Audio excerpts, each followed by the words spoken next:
What up, guys? Back again with another episode from that King's Indian speedrun. Now we're at 1300, going all the way up to 1400. Hope you guys enjoy the video and continue to learn a thing or two. All right, here we go. E4.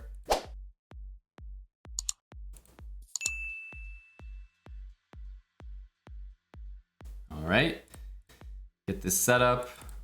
G3, bishop G2, and we've faced this sort of Sicilian setup many times before, so this shouldn't be new or anything. Bishop here, well, this is a nice easy move. I wanted to play H3 anyways.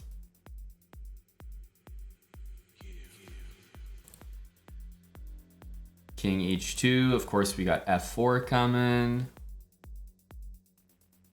And honestly here, we definitely could consider taking. The other idea is to play C3.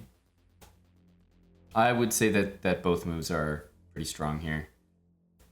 Taking allows me to immediately play F4, but C3, you know, I'm gonna take, come back, and then go for F4.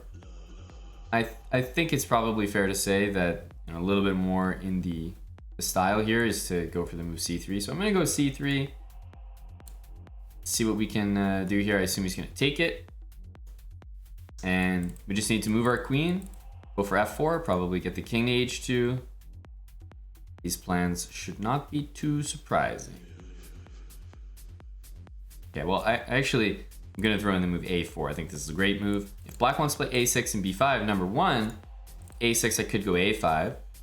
Then that move would be impossible without en passant, or after A6, I do nothing. He plays B5, sure, but I get an open A file as a result. So either way, I think that's good for me.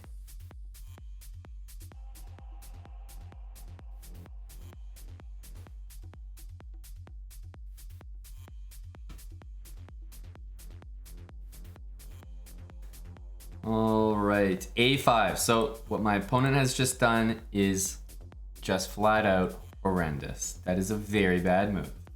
Let's move our queen because we want to play F4, but this is not going to get it done. Black needed, you know, A6 and B5, but this move gives so many light squares over to me. I own them now, and I got the light square bishop. My opponent doesn't. So here comes F4. You can't be putting all your pawns on dark squares and dark square bishop. I mean, you're just forgetting about the entire other color complex. And notice how my bishop, yeah, it's not developed, but it's actually doing maybe one of the most important jobs on the board. It's defending this pawn, and that's where he's going to put all his pressure. And if I'm defending the only, you know, point of contact for him, I think he's going to find it kind of frustrating to deal with, right? It is kind of annoying that way. So in terms of me pushing forward, I think it's, you know, G4 is looking all too tempting. I think we're going to go for that one. But this is great. I mean, I'm giving you guys a setup where you literally don't have to develop one of your pieces, and it's good. I should get more credit for this. I just taught you guys how to develop with one less piece than usual. You're not going to find that anywhere else.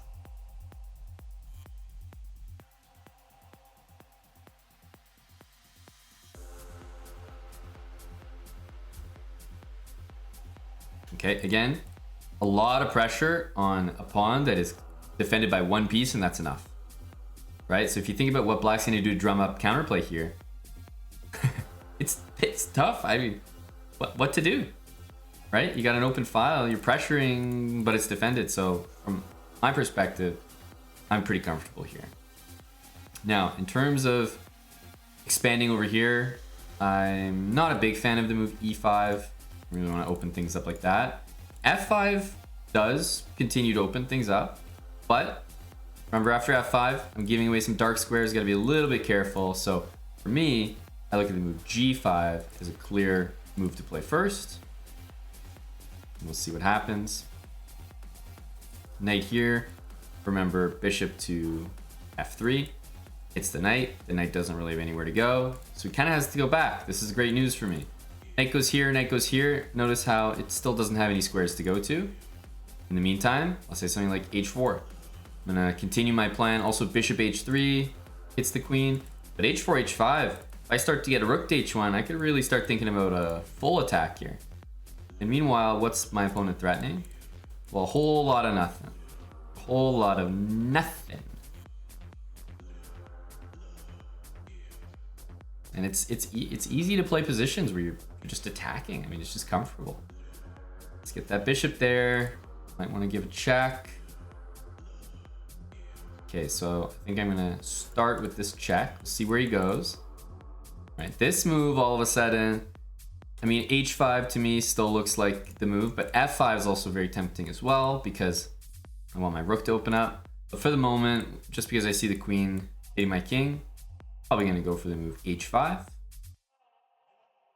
f5 might still happen, but h5 looks very strong. This move looks, I mean, it looks crazy, right? Because it's just doing exactly what I want him to do, which is open things up. Thank you very much. Don't forget to say thank you. Right now, I assume we just want to take. Okay, thank you. That's for me. Bishop h6 check. Okay, don't really want to drop that. I'll go ahead and take this one. Just do a little double check here. Queen g4 first also looks pretty nice. I think I want to start like this. Again, this move can happen, but doesn't crush me.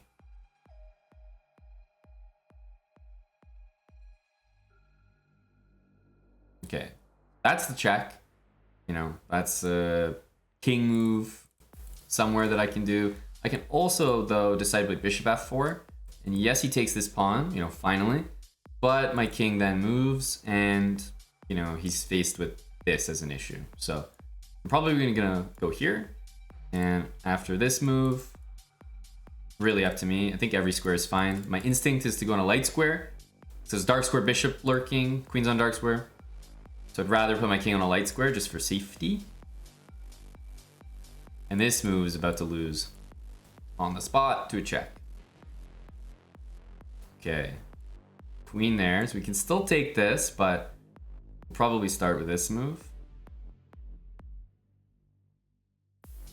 Because if my queen can take, then I know I'm delivering checkmate. Okay, my king's hit. I think I'll bring my king up.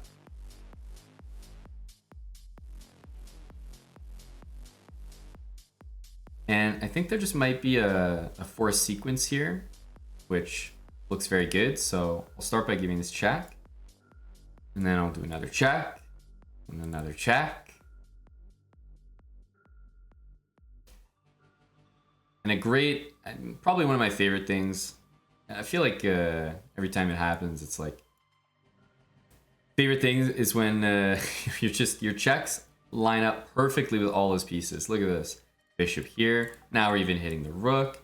You know, king here. I can even throw in this bishop move. Everything just kind of lining up. So this bishop move, right? Where does this king go? Oh, it has to go back. And then queen here will be made. And it's just, the bishop's just dominating every diagonal. That king was a sitting duck.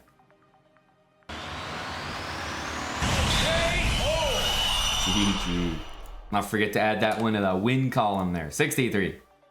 And the nice thing about the King's Indian attack with white is that against all the major opening systems for black, you can do it no matter what.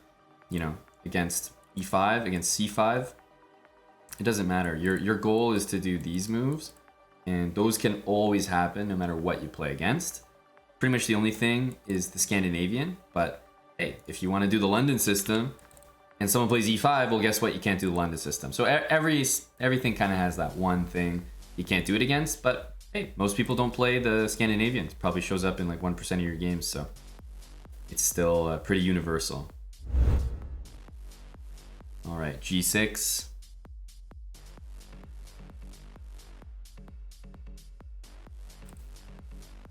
Get our knight to f6. Actually, this might turn into just a King's Indian. Yeah, it is.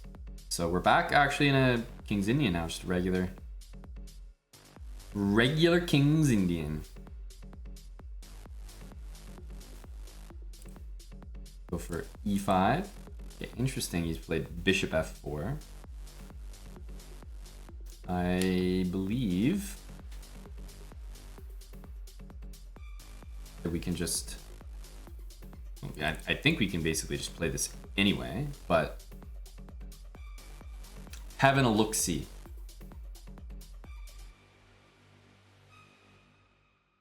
Yeah, e5 anyway looks fine. I'm even curious about rook e8 or queen e8, these kind of moves. Because the idea is that I have knight h5 to hit the bishop, plus the move e5, which should be relatively convincing. So I think what I'm going to do is a combination of both of those things. I think that's the plan. So I'm going to go e5 to start. And I can only assume captures. I'm going to take back. And after knight takes e5, feeling like he's walking into a position where this bishop's going to be super strong. This knight might get to go to our, desired square. Let's say h5. Hit this bishop. And although I'm dropping a rook here, he's also dropping a bishop on d3. But this is a product of the fact that I'm castled. I want things to open up. If there are tactics in the position, guess what? They're going to favor the guy that has the open bishop, the castled king, the dark squares, the knight attacking everything. Like, I'm the one who's going to benefit from all the tactics, not the other way around. So, and I think that's always going to be the case. In terms of this position, I think we can actually be a little bit greedy here. And first of all, if I just take this knight, completely winning. I'm up a piece. It's not even a discussion. But I think what we can do here is maybe even push for a little bit more, be quite greedy. So I'm going to be quite greedy. And instead of just taking back and being winning and yay, I'm going to go here. I'm going to take this pawn with check.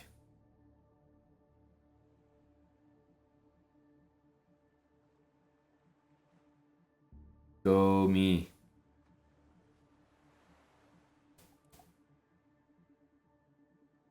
These bishops look rather powerful.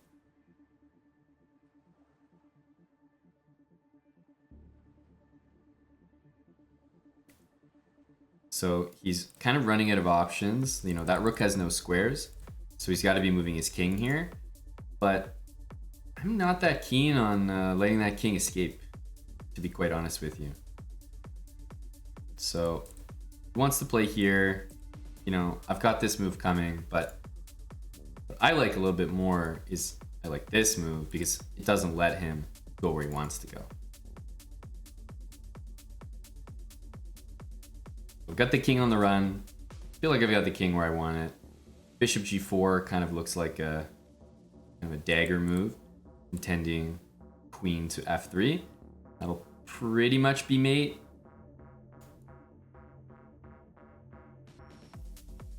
There's also rook here.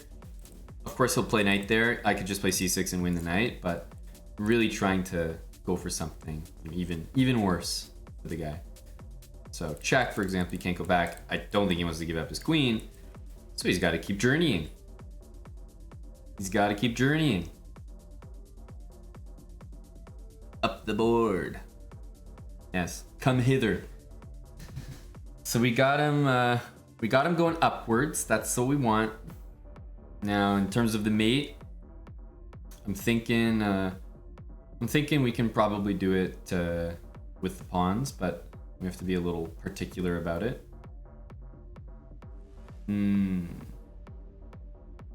Bishop g7, right? Then either e5 or king c5. Don't know if I'm sold on that. I mean, it's good, but not good enough, I think. So the queen's doing the most important job of just keeping the king from going backwards. You always want the king journeying forwards in general. So if we start here, let's say he starts running. I feel like our bishops always end up catching the king, right? Let's start with this one. Even if he plays knight there, we have our bishop ready to swing around to the other side.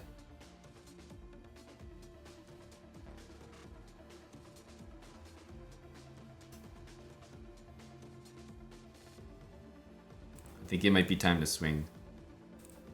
This one, there's always this. Okay. Bishop here, or try to do it with tempo. Let's start with bishop here. Curious what he's going to do. Because, okay, c5 is kind of a threat.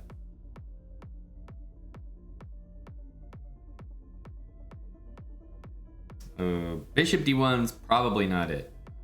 Because now we get to do c5 and the king has to go even further up the board.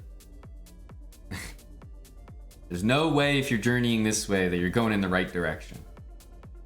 No, so bishop d6 is certainly, absolutely a checkmate.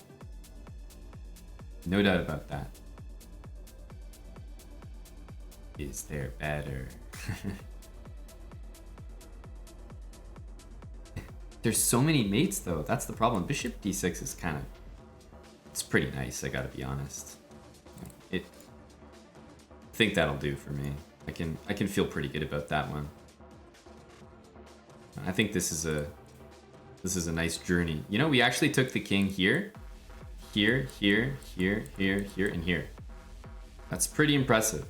We lured the king this side, and then we got him jogging all the way back into the center, into e5.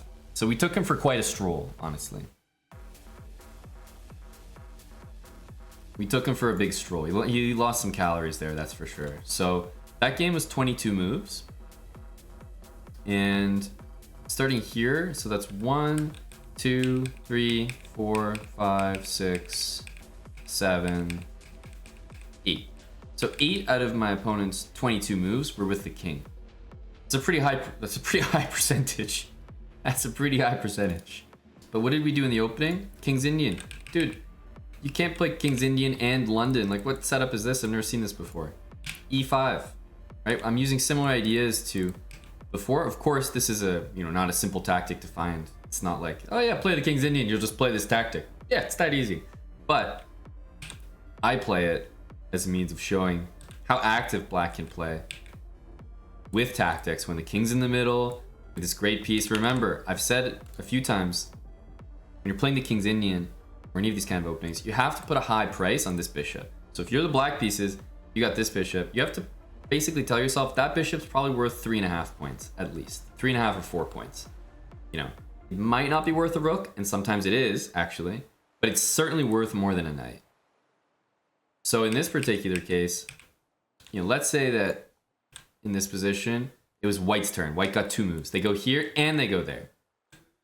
Okay, I'm just gonna make a random move. Let's say they take here and I take back. Even this position, although bad, is pretty acceptable because I've got great compensation with this dark squared bishop. If you're ever to own the dark squared bishop or the light squared bishop in the white side of the King's Indian, and you've removed that same bishop from your opponent's position, you probably have a good game, like almost no matter what. So I was able to do it while staying up material, but it's just you're guaranteed to have a good position if you are able to create that imbalance. So you have to tell yourself that this piece is just worth more than just a simple exchange. So knight h5, knight takes f4 is pretty nasty. If he moved his bishop, he's losing the knight. Doesn't matter where he puts it, so he had to go into this line. And it's just bad for white, basically. Okay. Let's get fianchettoed again. Why do I have a feeling I know what he's up to? We're in the 1300s. Are we still doing this? Oh, okay. Let's get castled. Whoa. Well, certainly h5 is a threat. I mean, it's kind of what he wants to do. I would say that in this position, I wouldn't really give a second thought to my next move because number one, I've talked about this plan before. Number two, it even stops his plan. So it's perfect. Bishop g4, right? This is exactly what we want. We're pinning the knight. We're sort of stopping h5 at the very least, keeping an eye on it. And yeah, this move pretty much looks like an excuse for me to play h6. Now I just got the bishop for the knight. He goes queen there. I'm probably just gonna go back. King here is still an option, but I'm not sure I really want to deal with that, so I'm just gonna bring my bishop back. But I just got the bishop for the knight. I'm not complaining. Not at all. All right, so we're definitely gonna be under attack here, but I can't complain. You know, I've got my bishop pair. Bring the knight out. And again, this pawn, he's kind of chucking it to the wayside here. But another way to do things is with the move e5. Kind of like this move. I think I'm going to send it. But I mentioned that one main idea in the King's Indian is like you bring your bishop here and then you play on the dark squares. So you're planning to give your bishop up eventually. And white's going to be left with light square bishop, so you want to start playing on the dark squares. I'll bring this knight in. Knight takes, maybe bishop takes rook, for example, or even pawn takes.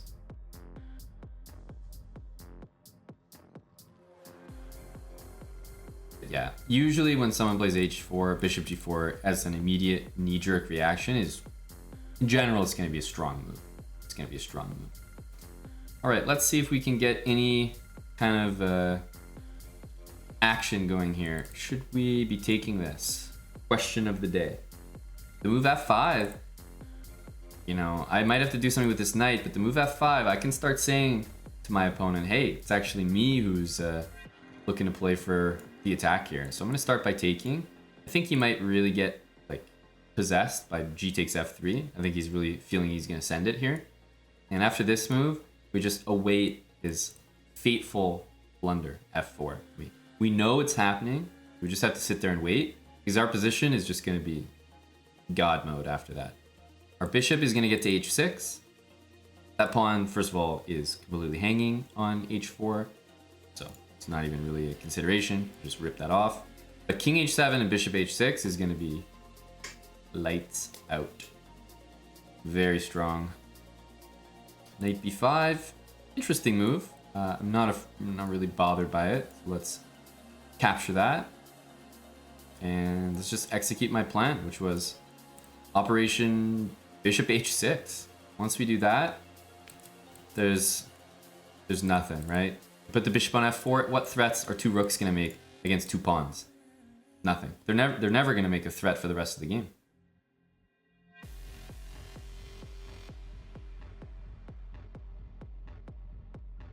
And these are often typical King's Indian positions to get into, just as a result of the position. Let's bring the queen back. Again, bishop to h6 is the intention. I am threatening this pawn as well, but it's not really a big deal.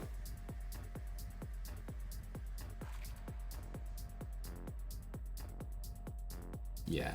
I mean, he's kind of hanging. He's almost hanging the pawns on purpose at this point. It's kind of hard to say no. I feel like, you know, with Yasser watching over, you just can't not take that pawn. But bishop h6 would be a tremendous move as well. I just feel like he almost wants me to take that in order to play bishop e2 and sack. So for me, the simplest option, Yasser I don't think is in chat, so no one tell him, this is just play bishop h6. And as long as I start putting my pieces on the right squares, let's go a6. As long as we put our pieces on those dark squares, we're not really gonna ever be facing any threats. Rook h8, bishop f4. And this is just a game that in the long term, you'll notice that my opponent just has nothing to do. Nothing. You know, like bishop f5, and just, what does it threaten? You know, what does it threaten? Let's get that bishop into f4.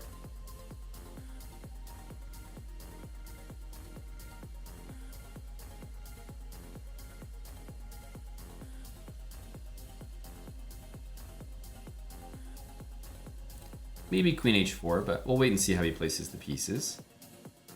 And castle the rook. Well, I have a pawn here, and it is a pass pawn, and it's a protected pawn as well. So for a number of reasons, I think I'm interested in having a rook there. Okay, so he took his bishop from a great diagonal and put it on maybe the worst diagonal. I'm not sure I understand that, but this is why my rook's on h8, so push him, baby. I couldn't do this if the bishop was there. Would be possible. Hey, KVX. All right. Well, that pawn's gonna get to h2, and guess what? You're gonna be babysitting full time. Bishop's protecting it. Bishop's protected. This is a foolproof chain all the way down to h2.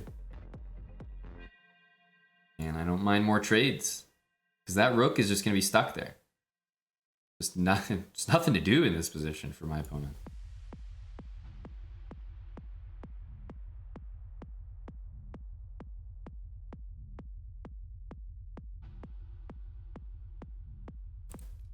Basically, I want to play rook there or rook there, rook there.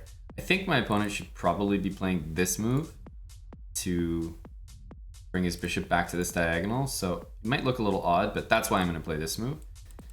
And then I'm going to continue with my plans. I know he wasn't even thinking of it, but it would honestly be a little annoying if it happened. So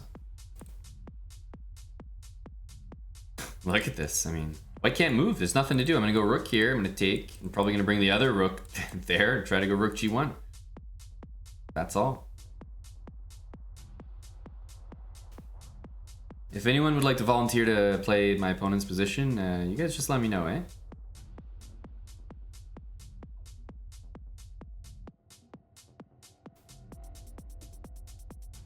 Rook h5, looking maybe take.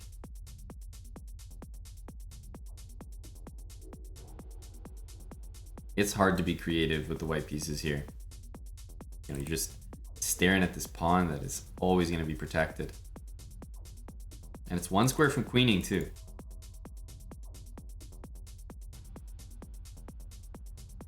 All right. Look to get that rook there or queen there, to be honest.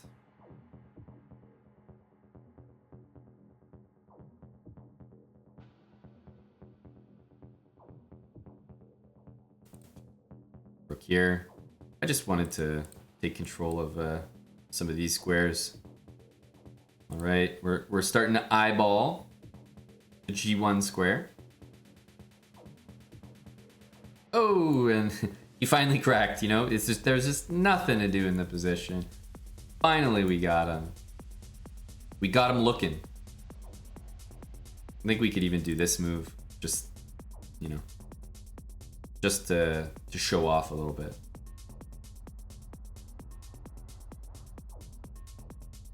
But the position has been dead for a long time.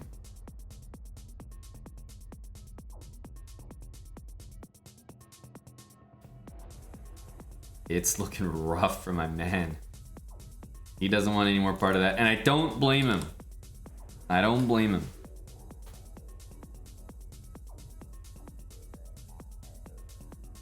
GG.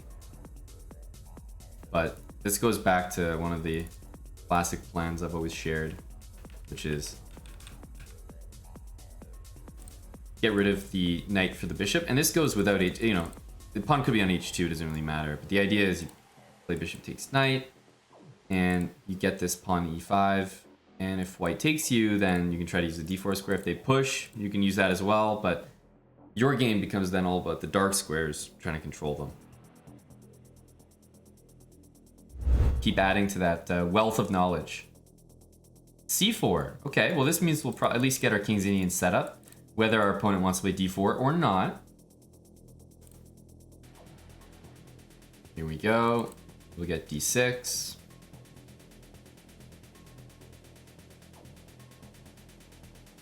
Okay. So, I think we're basically going to get the full setup that we get with the white pieces, just colors reversed, right? So if you recognize this is exactly what we play from the other side. b4. He's coming straight for us here. Let's see if we can try to play the exact same way. We're basically playing the same opening down a move, so I can't say I'm thrilled by it, but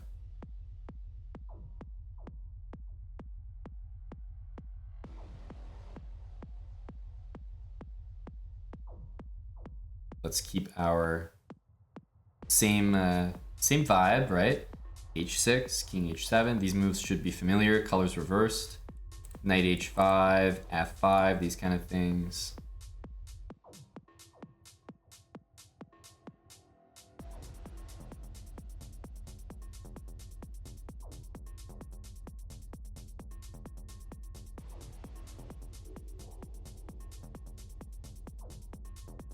Looking good so far. F5.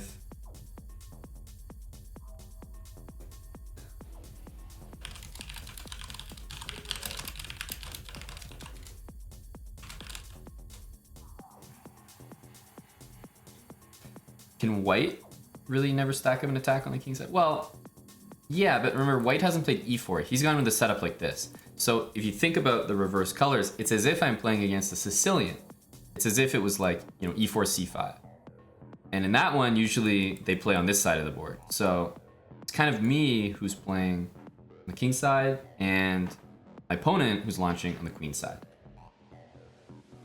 Okay, so yeah, they can try to play on the king side, but it wouldn't make much sense because you sort of bring your pawns up to where your most advanced pawn is and you attack on that side. So for me, pawns are pointing that direction, f5 makes sense, etc., etc.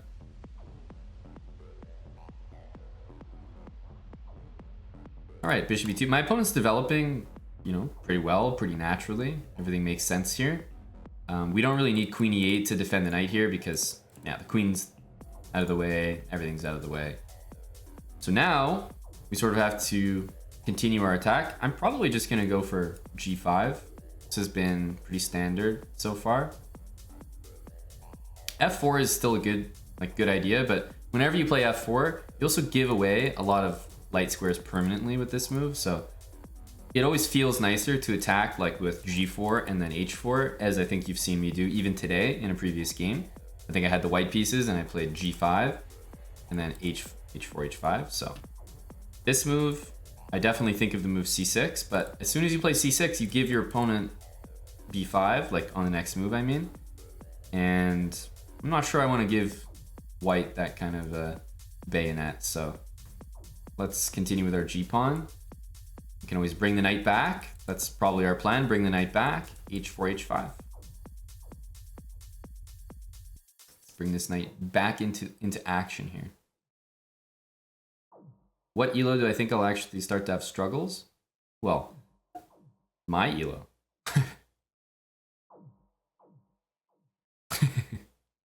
Yeah, you know, I'll struggle at 1700. Yeah. Yeah, no, at 1700 I'll struggle. Yeah. I can already see it. 1700, yeah, I'm screwed. I think it might be time for h5 here. I think my opponent's looking at the move c5 here, so trying to decide just how scary I think that is. And let's pretend that we're not scared of it.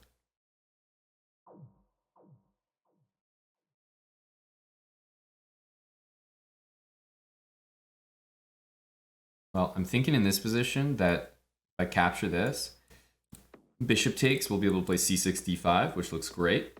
Trying to keep things as closed as possible. The worst thing for me would be everything opens up on the queen side because I'm trying to launch an attack here. I don't want things completely wide open. If I can avoid it. You're lucky. I'm lucky I passed 1200. You would have slaughtered me. Honestly, I've said it already. I think the best category so far, for sure, has been the 1200. I mean, you guys are scary, man. You guys are scary. Knight takes c5 is a threat here, by the way. Hitting the queen and taking this. So I think we'll bust that out right now.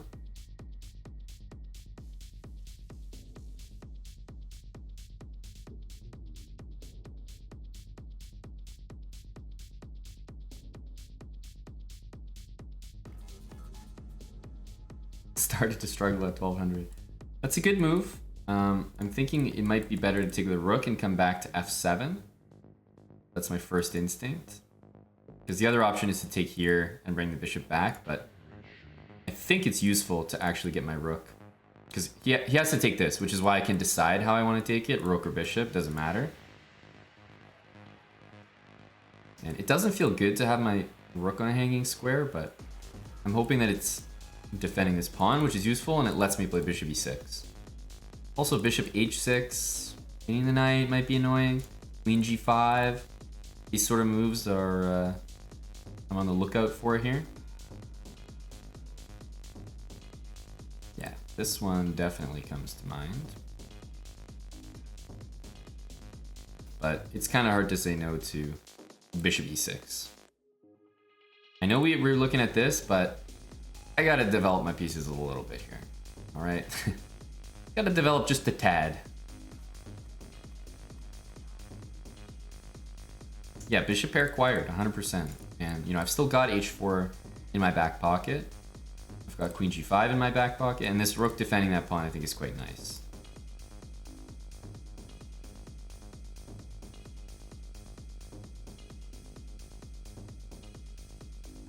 So this is still defended. Definitely looking at this. This looks like a nice one. It's not hanging anymore, but it feels like my queen out here is still a well-placed piece. Well, I think it only makes sense to do bishop. Like, pawn takes definitely covers that square, but it's hard not to put the bishop on that diagonal. Yeah, he gets his knight there, but it's really hard to say that this bishop is poorly placed.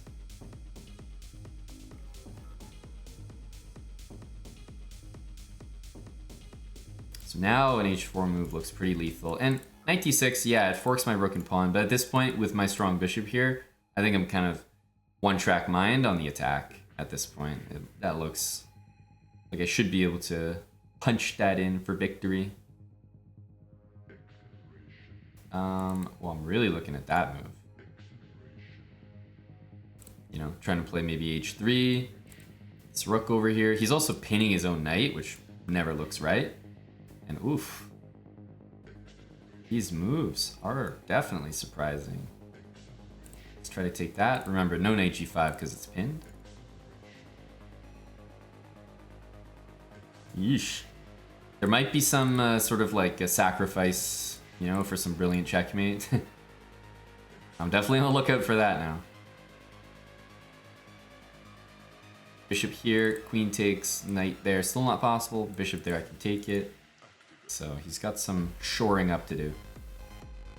Oh, you're still pinned, just so you know, bud. Just so you know. Bishop h6 to f4 is also going to lead to a mate on h2. And at this point, I think you're just starting to see why the bishops are just the dominant piece. The bishops are kind of running the board at this point. Bishop here, there is f3, which means he's not losing on the spot. And because of that, I'm actually going to play the move rook f3. I don't want to see this move happen. I know it lets him stop bishop f4, but I think I'm going to mate him on the h file here. Oh, it's a pretty good move. Bishop here is always available. He's still walking into pins here. I think probably this, queen h3 is still good enough. Let's start with this. Oh, he's got 1 second. I just realized that. GG. Bishop here, I think I would probably go here. And again, his pieces are kind of like stuck at the moment. He's probably got to do this, and I don't know. I hadn't really got there yet, but I saw you had low time, and hey, if I'm bringing the rook to the h file, it looks pretty damn strong. I wanted to sack the queen, of course. Of course I wanted to sack the queen. Hey, you played a pretty good game. Gotta say, like, this was very solid by white. No serious blunders at all, honestly, for me, the whole game. But in terms of launching an attack, I think this game is one where, you know, I had to play pretty well here, but at the same time, it's more important for you to focus on how I was attacking here. I wasn't just playing f4, because sometimes giving away that square is just too much. It's much better to attack by keeping these squares protected and guarded so these pieces can't use them. That's what was frustrating my opponent, by keeping these light squares. If I just put all my pawns on dark squares like this, he's gonna have all these squares that he can just jump into and, you know, open the position up. It's not always very effective. Sometimes it is, but for the most part, the surefire way to have a great attack is definitely to keep the pieces out, open the H file, and then use that. That way you're the only one that's benefiting. Whereas F4, yeah, you might benefit from this, but he might benefit from that. So it's good and it's bad. That was number 67. We'll take it. Yeah, that's the probably the number one thing about attacking Scotch opener is that when people attack, they think that they're like racing, and you're not always a race against the clock.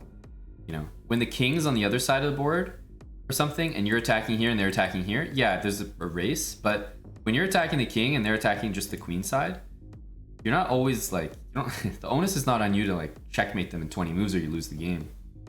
Like, even g5, g4, this was a long attack. Like, I'm bringing my pieces back, I'm playing h5. Even here, I'm not just playing h4 and like full sending it. I'm mindful of my queen side, and I'm trying to achieve the most closed position possible because, well, that's just gonna help me attack. In the long term, I'm still attacking here. This is like move 25 and we're still going. So no, you don't have to rush all the time. Like, black's the one attacking here and white doesn't have anything going on the queen side. So in the end, it's mission accomplished. Surely. All right, let's go. We got the e4, and I'm gonna listen to my own advice, not play knight there, because after d5, I want to play this move. Not allow a queen trade. Not allow a queen trade.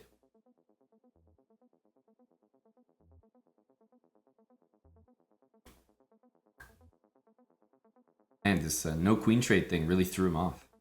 He was counting on it. Hey, buck 81.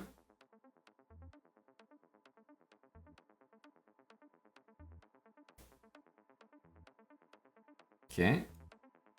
People are really, have you noticed how eager people are? Like, that's the other reason why I think that the King's Indian attack and defense are good openings, and why this is an important speedrun to pay attention to, because let's be real. People under 1500 are like, they're just built to give away their bishop. Like, they love fucking playing that move and just trading bishop for knight for no reason. And this is an opening where if you do that, your position will be even worse than usual. Like, usually giving away bishop for knight is not good in most openings, just if you just give it away for no reason. But in this specific one, it's even worse. And you got people doing it like it's a part of a inverse habits series where you just toss away the bishop. Let's bring the queen back. We're gonna bring the king over. We don't want our queen sitting on that square for too long. You'll notice I almost always bring it back pretty much right away.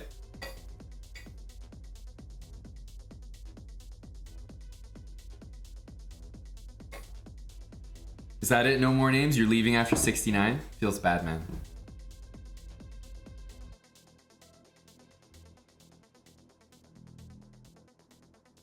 Well, knight f3, knight c3 is just a different opening. I mean, you'll see that against the Caro-Kann. That's always fine. Okay, this move again. Let's get the king out of the way. Now, because we're not pinned, I'm looking at the move f4, e5, like lots of ways to push his pieces around. Hello, Orodrin. You're here to learn, or you're here to be thirsty? Because we'll be doing Thirsty Thursday tonight, but wanted to make sure we got some of this in first. Well, do I need to explain to you guys what our next two moves are? Hopefully I don't. I mean, I was gonna do the move anyway, so it's not too brilliant, but when he's playing bishop d6, he's kind of walking into it. I mean, he's just asking for it. That's right. f4, e5. Simple stuff. He's dead already.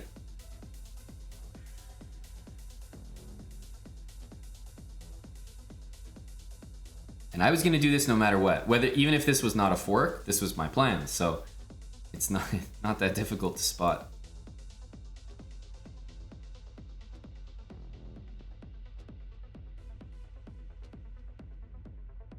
Now, Azizi, I think you're writing what most people are thinking right now. Azizi says, what a noob, you know, lol. But think about it. If you guys jumped in the pool right now, you 1400s, and played a chess game, you would also hang a piece by move 14. At least half of you would.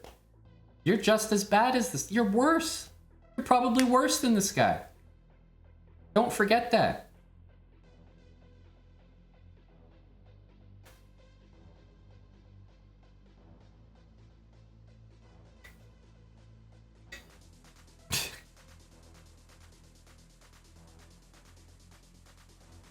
As a chessbrah sub, I can confirm.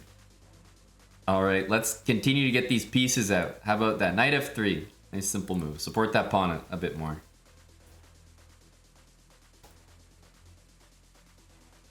You can hang a piece before move 14. Okay, sorry for the insult. Yeah.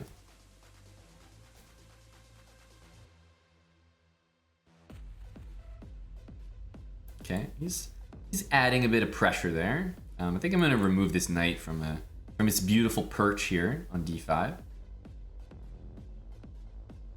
AB, I'm just trying to play moves that kind of fit the pattern of how we've been playing these positions in general, and knight to f3 is just kind of in the wheelhouse. So it's not that one move is like better or like worse than another. I'm just kind of trying to play the same type of moves every time. And yeah, that's what we've been doing. So I'm looking at like b3, bishop a3. Also thinking about h4, h5 to kick the knight away. Bishop d2, rook d1. All like this is a really simple way to play. Just basic development. Get a rook to a dang open file and go from there. And if someone offers me a trade, well, guess what? I'm gonna do it. Right? Let's attack this rook. Kind of like this one better. But you're not wrong, AB, of course. Knight c4, great looking move. Getting into d6. This rook's a little bothered here.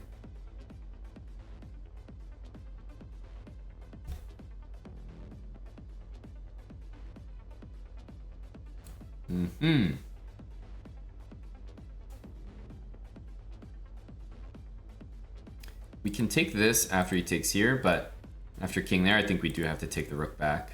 There's no fancy moves available for me.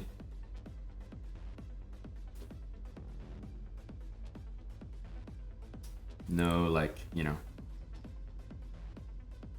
no smothered mates just yet.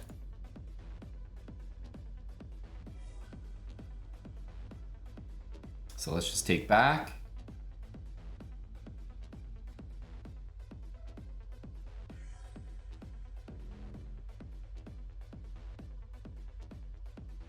And here, what you have to remember is that knight check, king there, knight check, king there, queen there, knight takes g8, knight f7 mate is not mate because queen takes.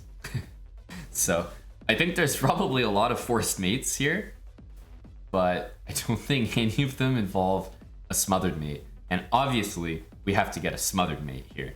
That's the only acceptable mate. It just doesn't look very easy to force. Queen h6, yeah, it's a cute move, but it's not a smothered mate. It's not a smothered mate.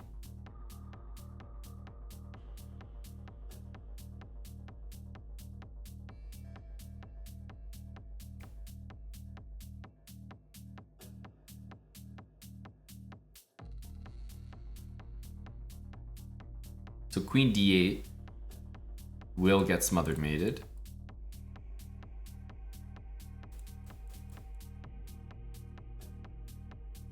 Oh no, he's too low on time. Come on, buddy. Let's get that move in. Yep, that's a great move. Great move.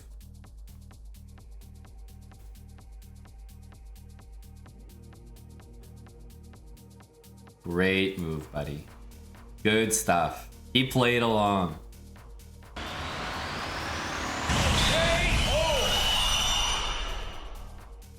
Oh, it feels good every time, doesn't it? Doesn't matter what your rating is, doesn't matter who your opponent is, smothered mates always feel great. So satisfying. That'll never get old. Well, let's get to 1400.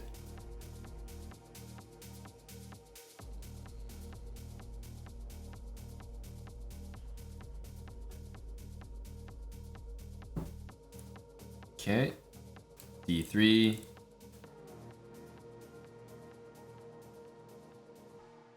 Whoa. I I'm still waiting for people to play this. That looks really, really standard. People get really hyped by this, I've noticed.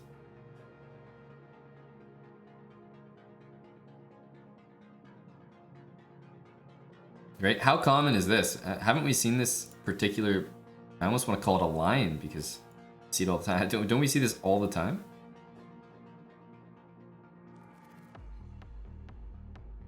Oh. Well, remember, my bishop's a princess. The only time that bishop does anything is when it wins material. So you know if I'm moving my bishop on c1, something good is happening. You know it.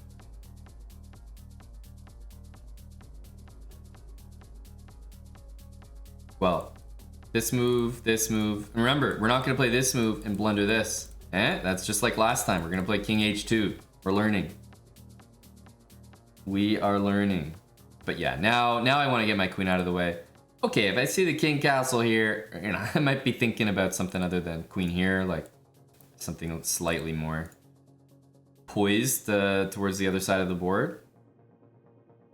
But still, you get the idea. My queen just needs to move so that this knight is out of the pin. So, what am I thinking? Maybe b3? Knight h4 to f5 next looks pretty nice.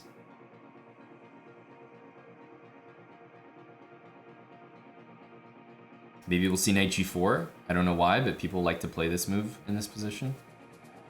They see the knight on h4 and they kind of get excited.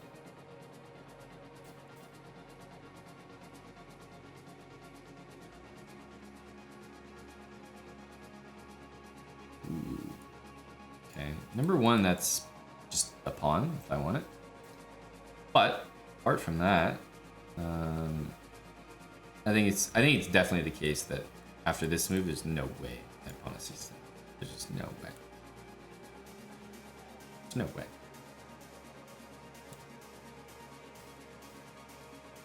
What? There's no chance. This guy's at 1300.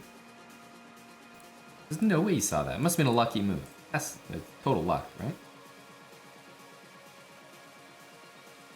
I don't understand. How did he see that? Don't tell me that my tricks are no longer legal tender around here. You telling me that my garbage ain't gonna work anymore? This isn't a good sign.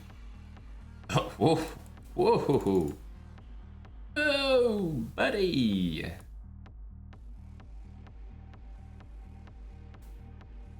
Well, c6. I mean, almost. Okay, see, I was right. You see, it was a lucky move. He didn't see it. The bishop was even closer and he didn't see it. No, you guys... I knew it was a lucky move. No. I knew that was too good to be true. He's 1300. There's no chance he saw that. That was all luck. Oh, guys, this is a plus 11 game. Of all the opponents we could have got, we got a plus 11. This is for 1400. And... what?